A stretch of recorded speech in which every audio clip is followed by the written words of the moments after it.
They say history is written by the victors, but what if the truth was buried with the fallen? Every secret leaves a trace, if you know where to look. This is The Broken Truth, decoding history, one broadcast at a time. The Broken Truth podcast, where history meets conspiracy. Every case tells a story, every story hides a lie. A single tick, one bite, and suddenly, the food that built civilizations, the red meat that powered pioneers, fueled nations, and defined human diet for millennia, becomes poison. Across the United States, thousands of people are waking up allergic to meat. Doctors call it alpha-gal syndrome. Conspiracists call it the billionaire's plan to end cattle. Somewhere between them lies the broken truth. Welcome back to the Broken Truth podcast, where we uncover what's real, what's hidden, and what's engineered to make you doubt everything in between. Today's story moves from the wilderness to the boardroom, from the bite of a tick to the name of one of the most powerful men alive. This is the strange intersection of biology, billionaires, and belief. It starts innocent enough: a hike through tall grass, a camping trip, a deer hunt. Somewhere, a tick waits. When it bites, it transfers a sugar molecule called galactose alpha 1,3-galactose, or simply alpha-gal. Months later, a steak dinner turns into an ambulance ride. For decades, tick bites were a nuisance. Now they're a medical mystery. Scientists first connected the dots in the early 2000s. A wave of patients across the American South and East began reporting violent allergic reactions, hives, swelling, even anaphylaxis, hours after eating red meat. The culprit wasn't bacteria or a parasite.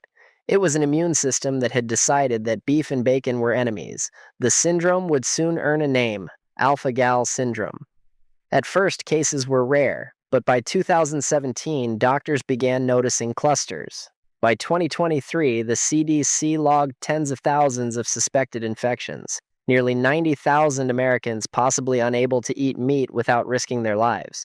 Experts warn the Lone Star tick is expanding its range. Patients report delayed reactions up to 6 hours. An emerging epidemic few doctors can diagnose. Alpha-gal doesn't hit immediately. You might enjoy dinner at 6 p.m. and wake at midnight choking for breath. The delayed response makes it one of medicine's trickiest allergies. Most victims live in the Southeast and Midwest: Texas, Oklahoma, Virginia, North Carolina. But the frontier is moving. Climate change and suburban sprawl push deer and ticks farther north every year. The Lone Star tick, once confined to Texas, is now spotted in New York and even Maine. Researchers at Vanderbilt University secured millions in grants to study the allergy's biology. Meanwhile, doctors scramble to catch up. Many still dismiss AGS as psychosomatic, leaving patients to piece together answers through online groups and Reddit forums. Yet beneath the legitimate science, another conversation brews. A darker one. On social media, the story mutates. They want to make us allergic to meat. Bill Gates is behind the ticks. This is how they force us into lab-grown protein. The claim spreads like wildfire that billionaire philanthropist Bill Gates funded or engineered genetically modified ticks to reduce red meat consumption, part of a broader globalist push towards synthetic diets and climate-friendly food. It sounds absurd, yet hundreds of videos repeat it. Posts rack up millions of views. The same name, Gates, appears again and again, as if he alone were the villain of modern biology. But where did this idea come from? Why him? And why now? Bill Gates, founder of Microsoft, one of the richest men on earth, and through the Gates Foundation, one of the biggest investors in global health and agriculture. To some, he's the ultimate philanthropist. To others, the perfect archetype of unelected power. For years, Gates has poured billions into vaccine development, GMO research, and climate-smart agriculture. He owns stakes in companies making lab-grown meat and synthetic dairy. He's purchased vast farmland across the United States. To his critics, that's evidence of a quiet takeover of the food supply. So when a bizarre meat allergy emerged, one seemingly aligned with the shift toward plant-based diets. It was inevitable that suspicions would orbit him. Fact checkers quickly debunked the claim. No, Gates did not fund genetic modification of ticks. No evidence links him to alpha-gal syndrome. Yet the rumor refuses to die, because beneath it lies something deeper: distrust. After pandemics, lockdowns, and global food shortages, the public no longer distinguishes between a conspiracy and a possibility. In that atmosphere, every headline becomes a Rorschach test for control. The strangest thing about alpha-gal isn't that it exists, it's how few people know they have it. Medical journals estimate that tens of thousands are undiagnosed. Because the reaction strikes hours after a meal, doctors often blame food poisoning or stress. For many, the diagnosis comes only after years of unexplained midnight panic attacks. Throats closing, hearts racing. In emergency rooms across the country, physicians whisper the same phrase: another mystery meat case. But while medicine plays catch-up, something else spreads faster than any tick. Information, or misinformation, depending on who's talking. A self-proclaimed whistleblower claims billionaire labs are testing allergy vectors. Another says the same sugar molecule, alpha-gal, is being spliced into mosquito vaccines. Then come the headlines. Gates invests in fake meat startups. Gates buys farmland. Gates funds mosquito projects. Each fact is true, but the pattern they form is chosen by the viewer. In the feed economy, suspicion is currency. The more you doubt, the more you click, Bill Gates has been here before. During the pandemic, rumors claimed his vaccines contained tracking chips. He dismissed it publicly, calling it bizarre, but also admitting he understood why people believed it. When invisible systems shape your life, algorithms, vaccines, billion-dollar funds, you start to see patterns even where none exist. The alpha-gal rumor fits perfectly into that psychology. A disease that punishes meat eaters, while the world's most famous tech philanthropist promotes lab-grown alternatives. It writes itself. In the early 20th century, control was imagined through armies and oil. In the 21st, it's through code and calories. Who writes the software? Who feeds the planet? Gates stands at the center of both. And yet, when journalists dig for evidence of engineered ticks, they find none. The virus of the mind proves stronger than the virus of the field. By 2024, major fact-checking organizations published detailed analyses. No projects, no funding, no genetic tick research tied to Gates or his foundation. But by then, the theory has moved beyond facts. It has become folklore, a story that explains the unease of an age where nature and technology keep merging. Picture a family barbecue. The smell of charred steak drifts through a warm evening. Then someone mentions the allergy. Did you hear about the tick that makes you vegan? Laughter, nervous glances. Maybe someone brings up Bill Gates. Within minutes, the story becomes dinner theater, equal parts joke and omen. This is how modern myth spreads, not through ancient priests, but through backyard conversations and group chats. Alpha-gal becomes shorthand for everything people feel slipping away. Autonomy, choice, tradition. Sorry to interrupt your regularly scheduled podcast, but this episode is brought to you by the Broken Truth merch. Support the show. Wear the truth. Official Broken Truth podcast merch is live now. Links in the description. And since you've made it this far in the episode, comment hashtag Broken Truth and leave us a 5-star review on your favorite platform. Because when you speak up, the algorithm listens. And so does the world. Anthropologists call it food anxiety. When the food system changes faster than culture can digest, belief systems rush in to fill the gap. It's not that people hate science, they fear being managed by it. And Gates, for all his philanthropy, represents management at a global scale. So what's real? Alpha-gal syndrome is real. The allergy is real. The suffering, real. What isn't real is the claim that it was engineered. But here's the paradox. The reason that claim resonates is because control itself is real. Not by a single billionaire with a lab, but by a system that quietly decides what you eat, what you know, and how you heal.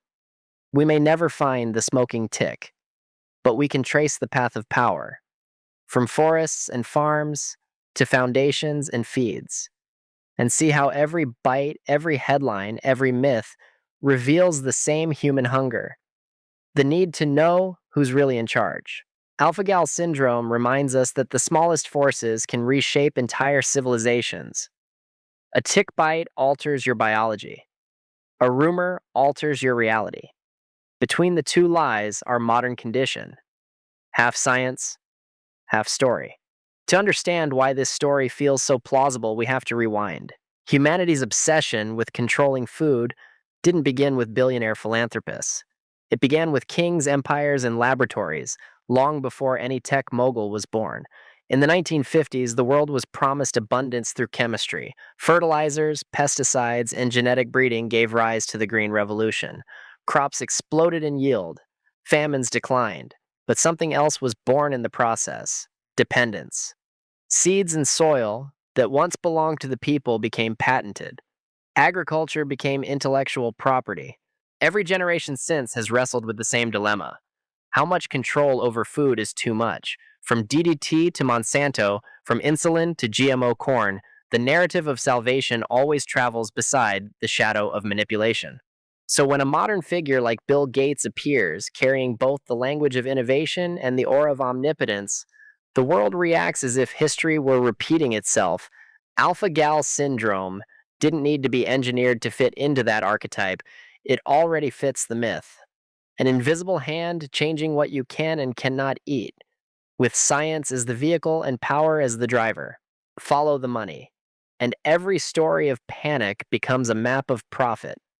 In 2025, analysts estimated the global alternative protein market could surpass $400 billion by 2035. Major investors include venture funds linked to tech billionaires, food conglomerates, and, yes, the Gates Foundation.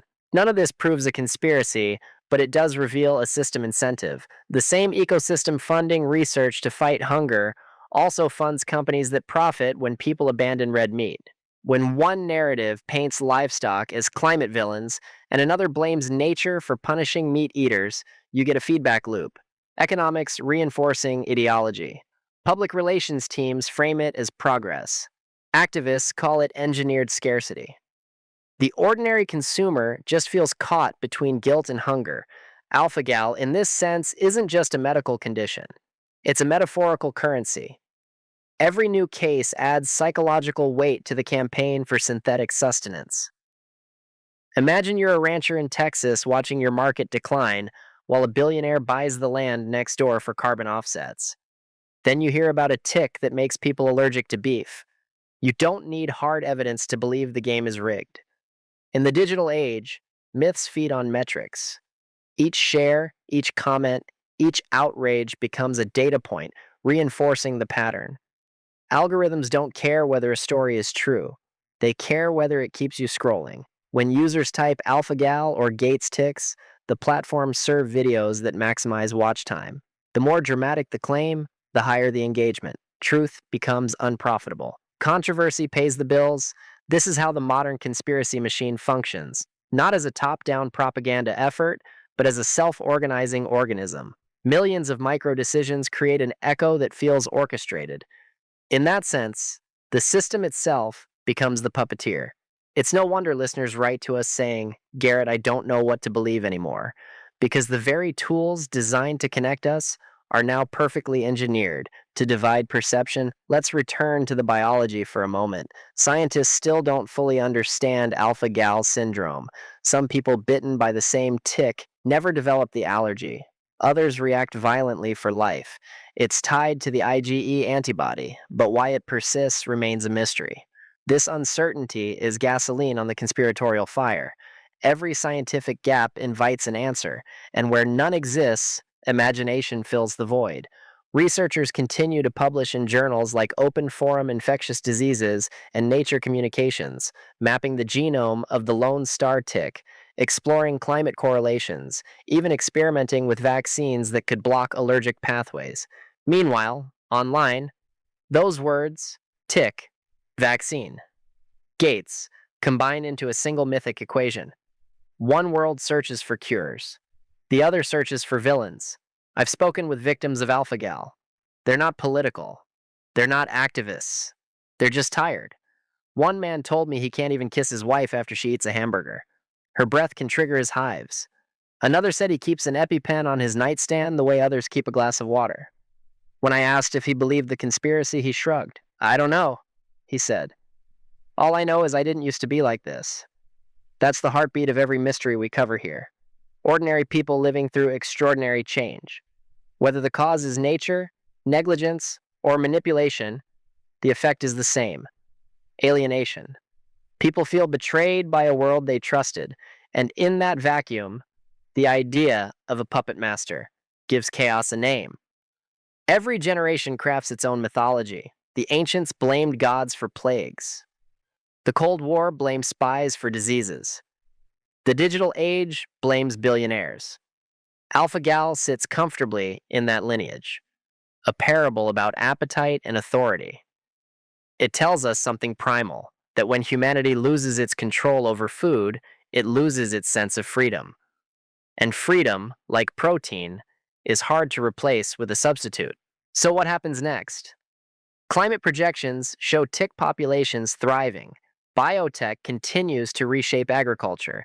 The internet continues to blur fact and fiction, and somewhere out there, another hiker will brush a leaf, feel a sting, and join the growing list of the allergic. The question isn't whether AlphaGal was engineered. The question is whether society can adapt to a world where the smallest mutations ripple through the largest systems. In the end, it might not matter who designed the tick. What matters is who designs the narrative, from the forests of Virginia to the boardrooms of Seattle. The story of AlphaGal and the Gates conspiracy is a mirror. One side shows science trying to heal. The other shows fear trying to explain. Both are human. And maybe that's the broken truth, that our need for answers will always outpace the evidence. If this episode challenged what you thought you knew, share it. Subscribe wherever you listen.